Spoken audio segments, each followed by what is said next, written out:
울창한 숲을 속에서 나와 사람을 슥 쳐다본 뒤 등산로로 들어오고 등산객과 마주하자 뒤돌아 재빠르게 도망갑니다. 먹이를 찾아 민가주의를 배회하는가 하면 서식지에서 100km나 떨어진 곳에서도 출몰하는 식욕 왕성한 이 동물, 바로 야생 반달 가슴곰입니다. 우리나라에서 20년에 걸친 복원 사업을 하면서요, 개체수가 늘고 활동 반경도 넓어졌어요. 멸종 위기에 놓인 지리산 반달 가슴곰 복원 사업을 통해 개체수가 꾸준히 늘고 있습니다.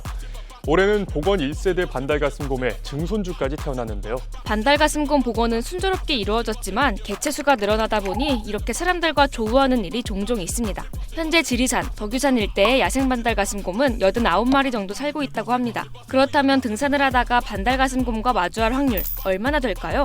이렇게 활동하고 있는 반달 가슴곰은 등산로에서 출현할 확률은 극히 드물고요. 1% 미만으로 저희가 분석 결과 확인이 되고 있고, 등산로에서 만날 확률은 극히 드물다고 하지만요, 문제는 5월에서 8월까지 곰들의 짝짓기 철입니다. 이때 반달 가슴곰의 활동 반경이 크게 넓어지게 되면요, 정말 예상치 못한 곳에서 곰과 조우할 가능성도 커지죠. 특히 1세대 반달 가슴곰에 비해 상대적으로 야생성이 강한 2, 3세대 반달 가슴곰이 많아지고 있는데요. 야생동물 특성상 서식지 범위가 넓어질 수 있기 때문에 주의가 필요해요. 아주 다행히도 현재까지는 한국에서 야생 반달 가슴곰의 인명피해 사례는 한 번도 없었다고 해요. 공격적일 거라는 오해와는 달리 반달 가슴곰이 사람을 피하는 습성이 있어서인데요. 그래도 대물 피해는 한 해 평균 30건씩 꾸준히 있었어요.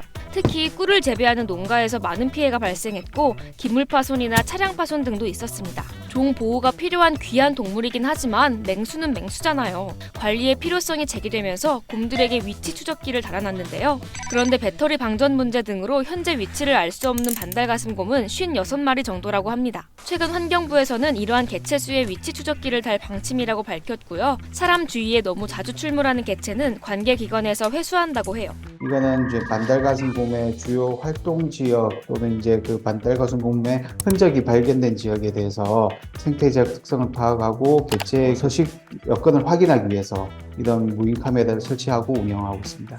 이와 더불어 벌꿀 재배지라든가 경작지라든가 피해가 발생하지 않도록 전기 울타리를 설치하고, 등산로에서 곰을 마주칠 확률은 1% 미만이라고 하지만요, 그게 바로 내가 될 수도 있잖아요. 산에서 곰을 만난다면 어떻게 해야 할까요? 정해진 정규 탐방로 유형을 준수하고 출입이 통제된 샛길을 이용하지 않고 2명 이상 산행을 하고 금속성의 종 또는 방울을 흔들면서 소리를 내가지고 사람의 존재를 알리는 게 무엇보다 중요하다고 생각이 됩니다. 또한 정해진 입산 시간을 지켜서 인적이 드문 시간에는 산행을 피하는 것도 중요하고요.